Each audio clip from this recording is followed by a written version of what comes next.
We've made it to the last full week of September, and could new short term rental regulations in Austin shake up the STR market? So, Austin, like many cities, has been trying to figure out what to do, how to regulate short term rentals, and of course, how to collect hotel and occupancy tax from these rentals. And it's been with mostly mixed results in Austin. They've done a lot of different things, but ultimately, most short term rental owners are still not licensed in Austin. So, this was something that Austin passed last week. So, they're adopting new rules. The rules will crack down on rentals. What they're going to do is they're going to require host sites like Airbnb, VRBO, to put the city issued license number in the ad. And then the host sites will also be required to remove unlicensed listings at the city's request. That's the little bit of gray area that we're not sure how that's going to work. So, in other words, they're not saying, hey, Airbnb and VRBO, you can't list them if they're unlicensed. They're just saying, if you list them and they're unlicensed, if we get a call, like a nuisance call, we might come to you and say, hey, take them offline. And so what they're really trying to do is they need the help of basically the short-term rental sites to help them kind of police the short-term rental market. And again, the goal is for the city to more quickly address nuisance concerns. So their argument is, if you're licensed, you're more likely in a more kind of a official operator. You're treating it more like a business. You're probably going to have fewer nuisance complaints, whereas the Wild West, if you want to call it, the unlicensed side of it, it's just harder for them to regulate. So right now there's over 2,400 short-term rental licenses in Austin, but reports that there are nearly 15,000 STRs. So that's only, one out of every six might have a license. So the city's really trying to boost that up. The challenge they're going to have is the application process can be expensive. So this is Ryan Alter, he's one of the council members, said, we have so many people who operate without a license. A big reason is that our license is incredibly expensive. Someone up front has to pay almost $800.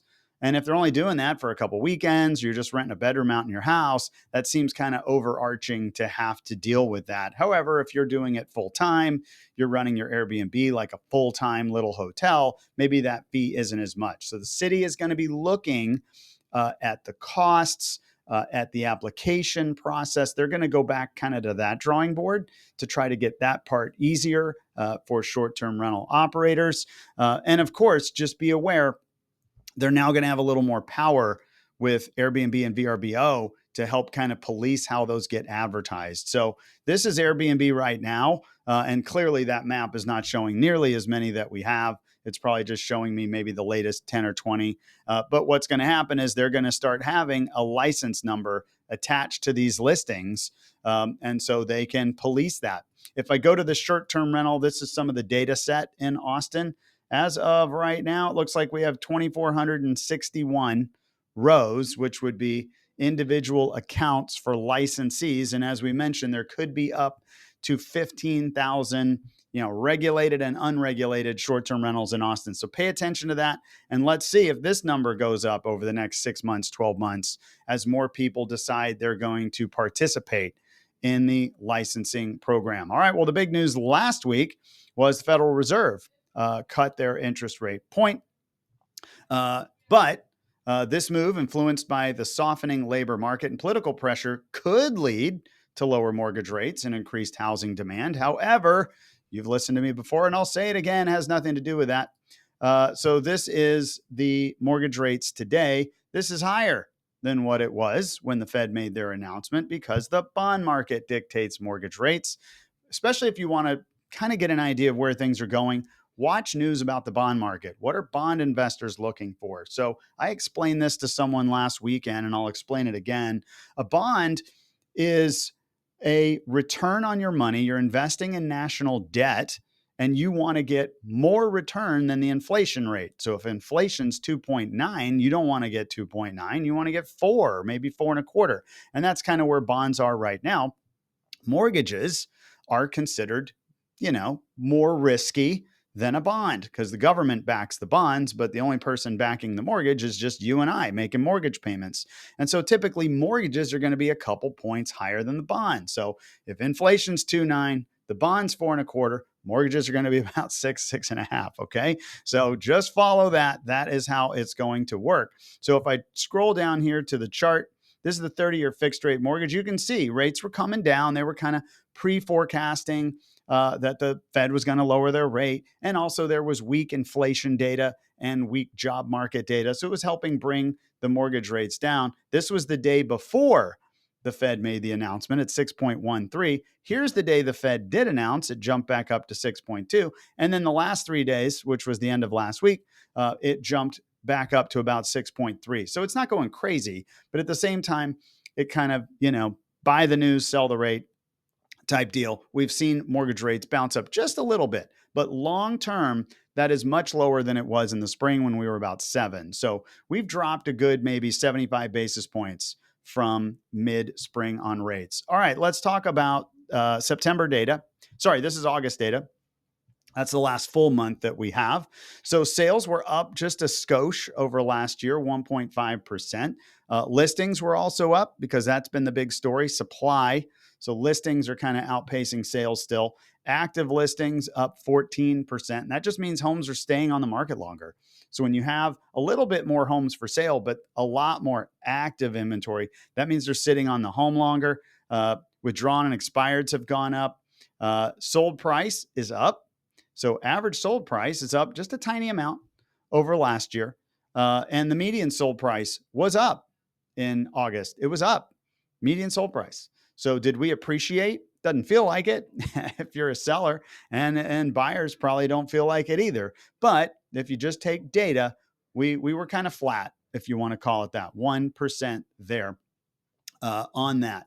If we look at kind of inventory levels, and we show this every week, obviously you can see we peaked in the summer. We're coming down. We're really, for me, watching these blue lines because in July we had 2,700 sales. In August we had 2,600 sales, but it feels like it's picking up a little bit. We're seeing more traffic at open houses. We're feeling that kind of mid-fall buyer. That's typically a season, and it's going to last through early November. So between now and early November, we should feel a little pickup in buyer activity. I wouldn't be surprised if we have equal or maybe even a little more sales than we did in July and August in September and October, especially October, because those are the buyers writing contracts right now. So pay attention to that. But are we still way up from the winter? Yeah, we're about 14,200 single family listings. If I go back to December, we were down at 10,400. So we're still 4,000 homes above where we were in December. So there's going to have to be either a lot of sales or a mix of sales and withdrawals to get back to numbers like that. I think we're going to finish the year